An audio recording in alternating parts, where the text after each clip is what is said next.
মৃত্যুর আযাব এতটা কঠিন, এতটা ভয়ঙ্কর। আল্লাহ নবী বলেন মৃত্যুর আযাব এতটা ভয়ঙ্কর, এতটা কঠিন, শুধু আমি তোমাদেরকে একটা উদাহরণ দিই। সাহাবায়ে কেরাম অবাক হয়ে গেলেন, ওগো আল্লাহর নবী, মৃত্যুর আযাব কেমন ভয়ঙ্কর, কেমন কঠিন?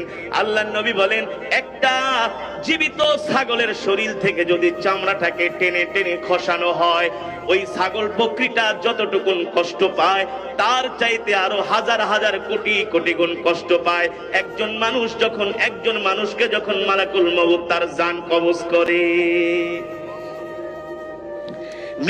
মৃত্যুর যন্ত্রণার চাইতে এত ভয়ঙ্কর যন্ত্রণা আর পৃথিবীতে হতে পারে না।